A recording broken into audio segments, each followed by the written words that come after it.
There were moments when men's cruelty could not be explained. It had to be seen.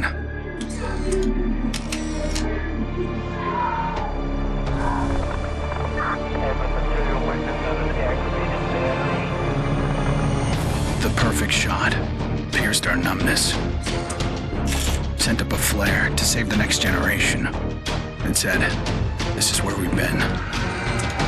Don't follow." Then there was no one left to heed the warning. The only one left to save. My earliest memory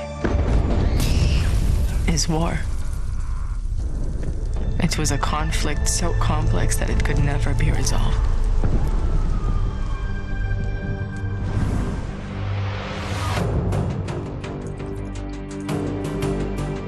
But this war isn't complicated.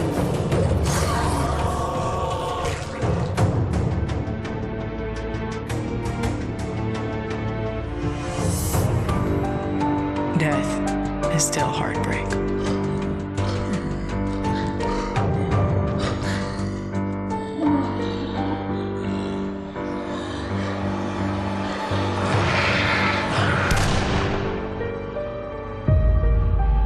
But a kill is a kill.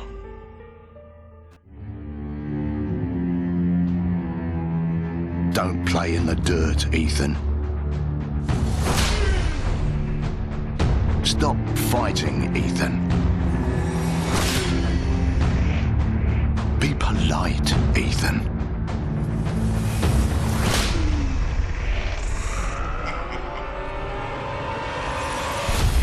We can suppress the animal instincts all we want, bury them under layers of polish.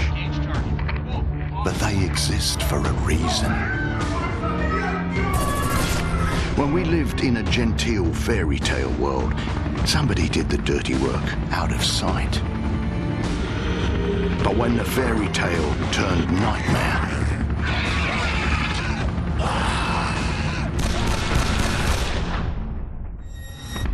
those instincts were the only thing that kept us alive.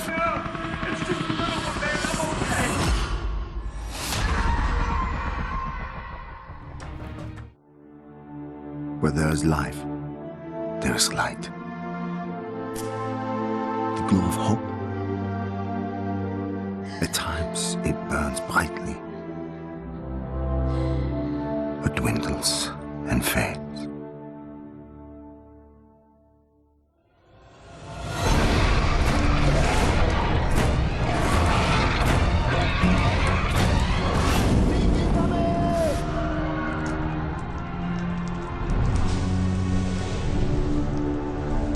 Once it is lit, we must never let it die.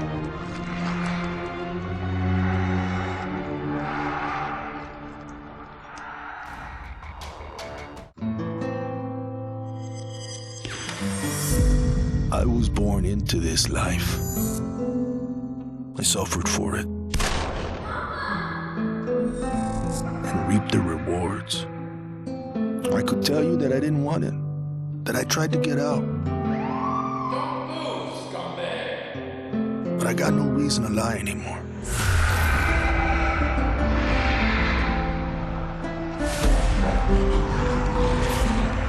Shit.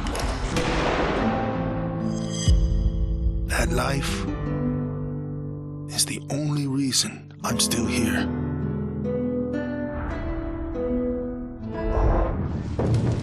We're so small, really. Insignificant. In the grand scheme, one life means so little. You dedicate yourself to a principle. But in the end, it's out of your control.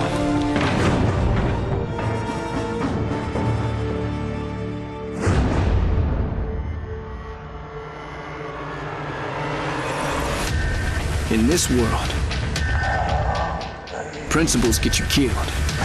You lend a hand, it gets torn off. You hesitate, you die. So you want to save someone? Save yourself. To all my classmates who alienated me because I was different. To anyone who never gave me a chance. To the people who ignored me while I hid behind zeros and ones. Thank you.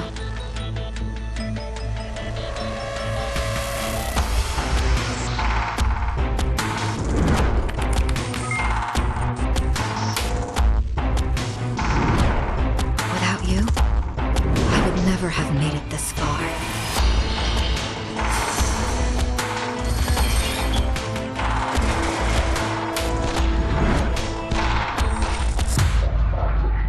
I would have been weak and dependent. I would have ended up just like you.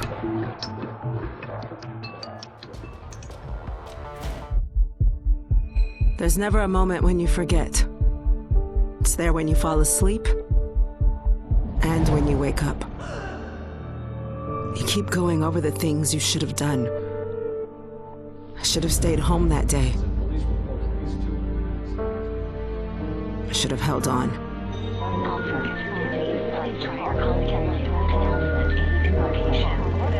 The agony is always there. But I've learned to live with it. Because the only thing stronger than regret is hope.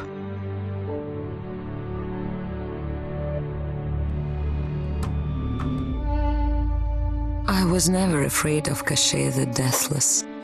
I laughed at the fairy tale of this undead phantom. A woman of science would never fear such silliness. But what do we know?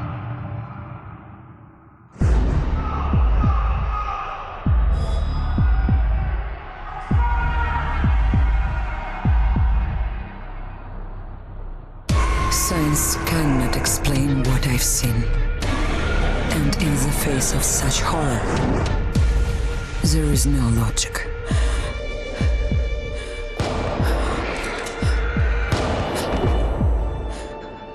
Only faith.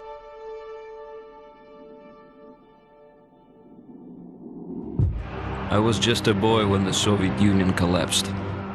The nation was divided in two. Those with power and those without. At 8 years old, I learned the price of weakness. And I vowed never to pay that price again. I became the strong man. I gathered wealth, influence, and power. But nature is indifferent to the hierarchy of men. Once more, she burned my world to ashes, leaving only bitterness and the rage I would need to survive. People don't believe something can happen until it does. They live in cheerful ignorance of the coming storm. I could see nothing else. When it finally arrived, I felt relief.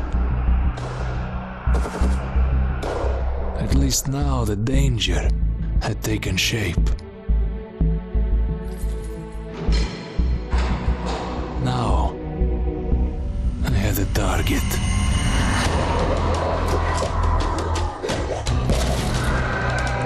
And I didn't have to fight alone.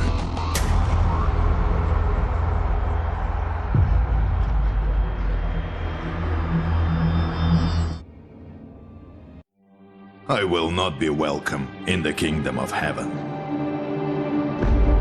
That fate was never in the cards for a man like me.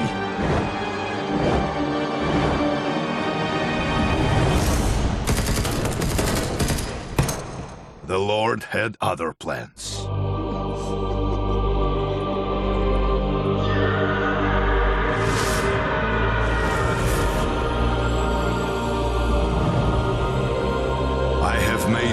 peace with God.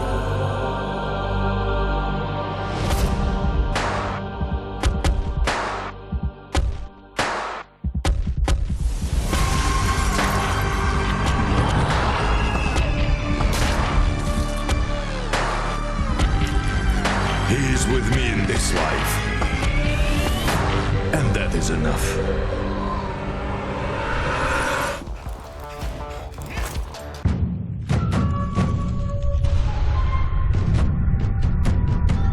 I was 11 years old the first time I felt the ground shake.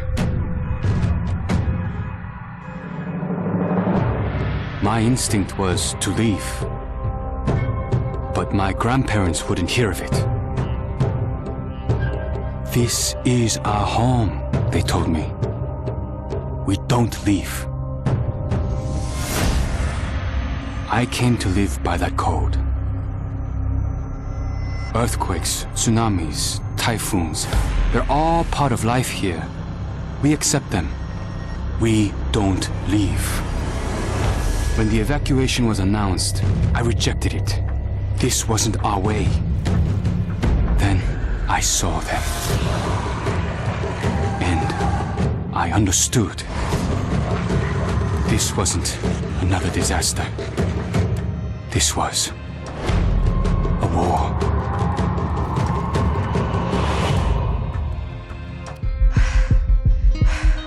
Nobody expected a 9-year-old girl from Tokyo to be fascinated by guns. Nobody imagined a 22-year-old university senior would drop out and train for the biathlon. Nobody believed that the daughter of a salaryman could win Olympic gold.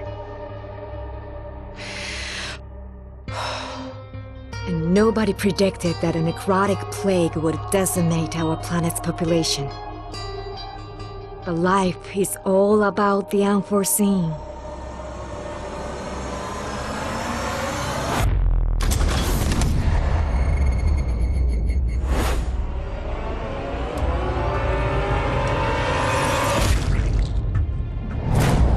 And nobody saw me coming either.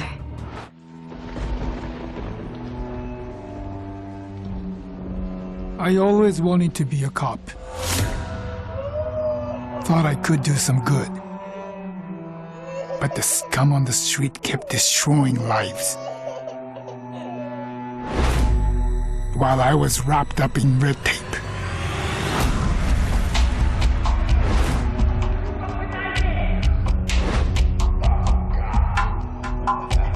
Shackled by senseless laws. The virus stripped all that away, left us to fend for ourselves. And finally,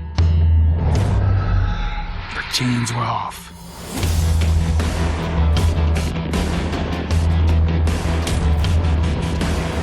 Growing up in Tokyo, you either became a salaryman or you were a waste.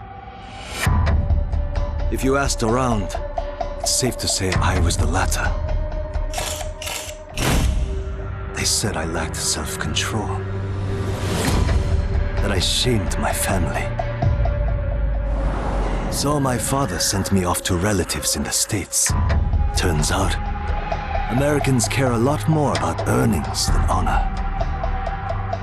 Which worked out fine. Until the Zeke showed up.